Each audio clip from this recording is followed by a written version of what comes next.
In the autumn of 1944, American tank destroyer crews moving through the Hürtgen forest encountered a grim reality. The Germans had discovered the most effective way to eliminate them. It wasn't the anti-tank guns, nor even the panzers. It was artillery, specifically set to explode in the air.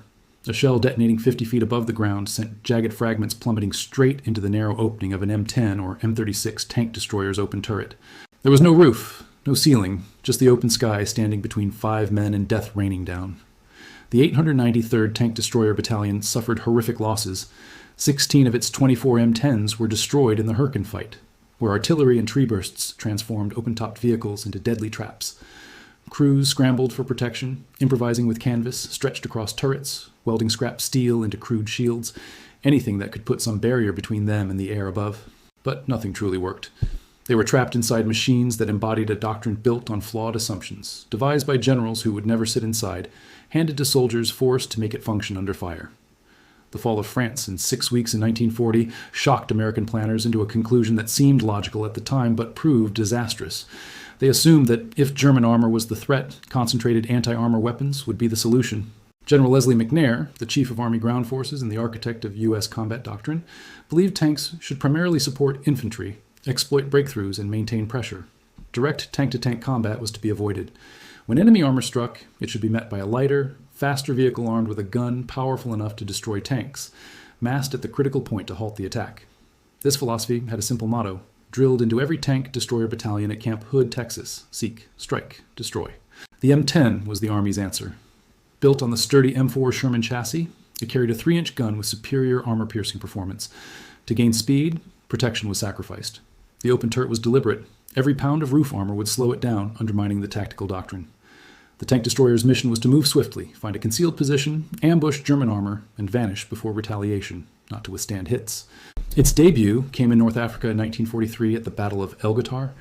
M10s, alongside older M3 gun motor carriages, destroyed 30 German tanks but suffered notable casualties. The opposing force consisted largely of Panzer IIIs and IVs, the medium tanks of early war years, against which the M10's 3-inch gun proved effective.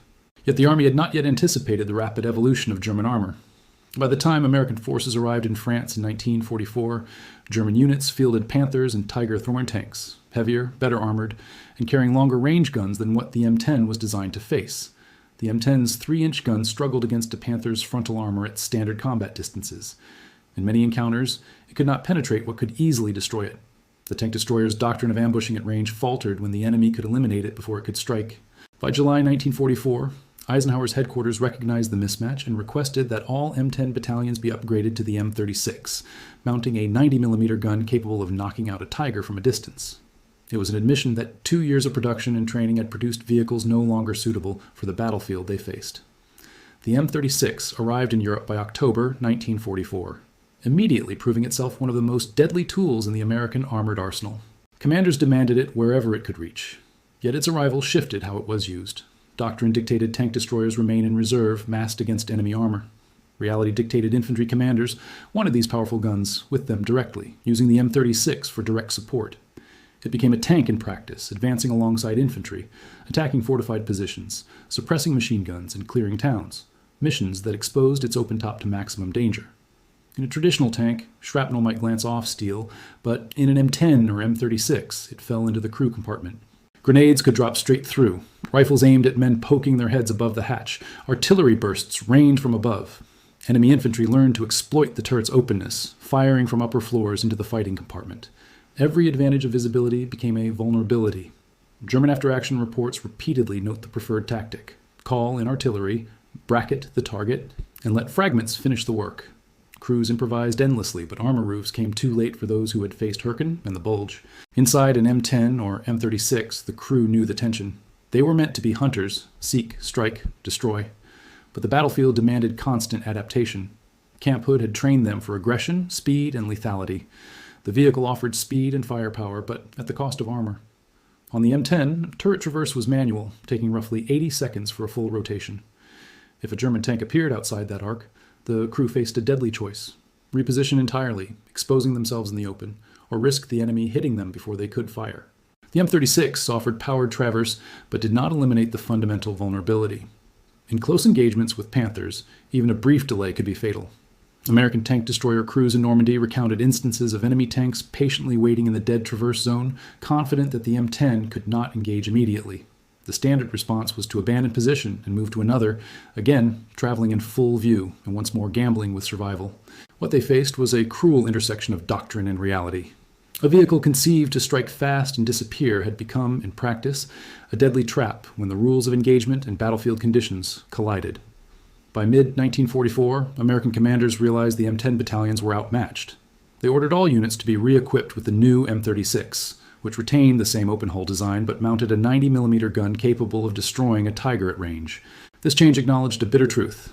The weapon they had spent 2 years producing and training to operate was no longer sufficient for the battles it faced. The Army had developed the right vehicle, yet German industry had responded with even heavier tanks, leaving crews exposed in their open turrets between two lethal forces. The M36 reached Europe in October 1944, instantly earning recognition as one of the deadliest weapons in the U.S. armored inventory. It was among the first vehicles that could consistently confront heavy German armor at realistic combat distances. Frontline commanders demanded the M36 immediately, and the pressure was overwhelming. The way they deployed it, however, diverged sharply from doctrine. Official strategy dictated that tank destroyers remain in reserve, massed at critical points to counter armored assaults. In practice, infantry leaders wanted this powerful gun attached directly to their units for close fire support. Consequently, the M36 frequently advanced alongside infantry, engaging fortified positions, suppressing machine guns, and moving into town centers to clear buildings. Each of these missions placed an open-topped vehicle in confined terrain where its most significant vulnerability was exposed. In a fully enclosed tank, shrapnel might glance off and continue, but in an M10 or M36, it fell directly into the fighting compartment. A grenade from a second story could land inside the turret. Rifle fire from above could strike the commander peeking through the hatch. Artillery bursts overhead sent fragments through the only opening.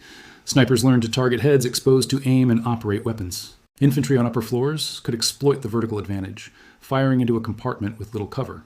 The very feature that gave the tank destroyer its advantage, panoramic visibility, also made it a deadly trap.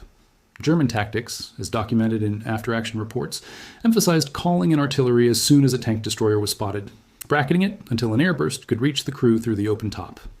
Crews improvised endlessly, jamming canvas across turrets, hanging shelter halves from gun barrels, fashioning steel plates from scraps. The Army eventually introduced an armored roof for the M36, but it came too late for the soldiers who had endured the Hürtgen Forest and the Battle of the Bulge.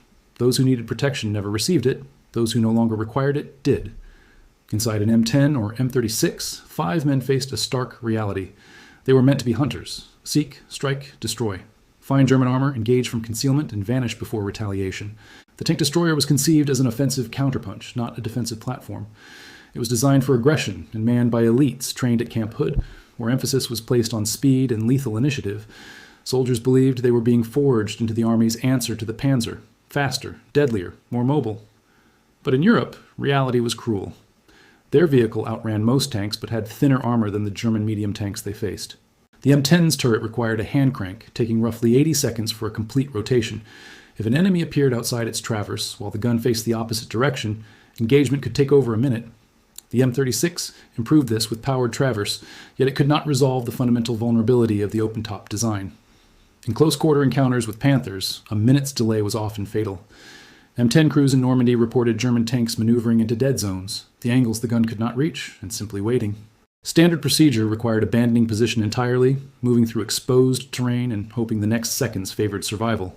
The M10's primary gun could not pierce a Panther's frontal armor at typical combat ranges. The only alternative was maneuvering to the side or rear, where armor was thinner. Yet Panther side armor, 40 to 45 millimeters and sloped, demanded that the M10 close to distances where the enemy's gun was overwhelmingly deadly. The doctrine underpinning the vehicle, seek, strike, destroy, relied on a kind of battle that occurred less frequently than planners anticipated. The massive armored thrusts the tank destroyer was designed to counter at battalion scale rarely materialized. Instead, the Western Front produced grinding infantry engagements in the hedgerows, dense forest fights in Hürtgen, and desperate defensive actions during the Bulge. In all of these settings, tank destroyers were forced into direct fire support roles alongside infantry, performing tank-like missions with less armor, an open top, and a hand-crank turret. The Hürtgen Forest, where the 893rd lost 2/3 of its M10s, starkly illustrated the gap between doctrine and reality. Tank destroyers were deployed in dense woods to support infantry. exactly the conditions for which the vehicle was least suited, against an enemy adept at targeting open-topped vehicles with artillery. The men of the 893rd had no choice. They adapted to what they had and survived as best they could. Their losses were severe and scarcely publicized. Survivors of Herkin moved straight into the Bulge. Those who survived the Bulge faced the West Wall. Crews developed intimate knowledge of their vehicles, the blind spots, terrain that provided cover, targets that could be engaged, and ways to survive in machines never meant to need a roof. Some welded extra armor, others stretched steel cables across turrets. Many relied solely on mobility, exploiting the vehicle's speed, and the one attribute the doctrine had correctly emphasized. Patton's Third Army tank destroyer crews called themselves tank killers, while Germans referred to the open turret as a gift. Both were accurate. After World War II, the tank destroyer force was officially disbanded. Post-war analysis examined records, losses, and the failure of doctrine to match operational reality. Conclusions were clear. The concept was flawed at its foundation. The Sherman could perform many of the same roles and had a roof.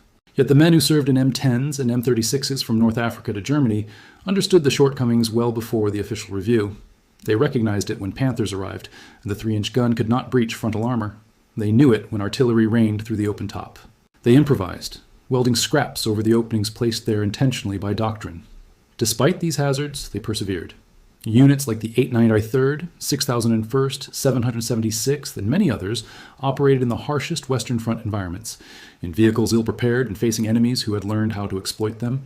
They held lines that might have otherwise collapsed. They destroyed Panthers and Tigers from positions the doctrine never envisioned, guided solely by hard-won experience and instinct. The testament to their courage is not in plaques, but in the makeshift armor, canvas stretched over turrets, and shelter halves draped across guns intended for tank hunting, but instead clearing farmhouses in the Ardennes. Against the limitations of doctrine and the hazards of war, they adapted and survived. They did it in open-top machines under skies raining shrapnel.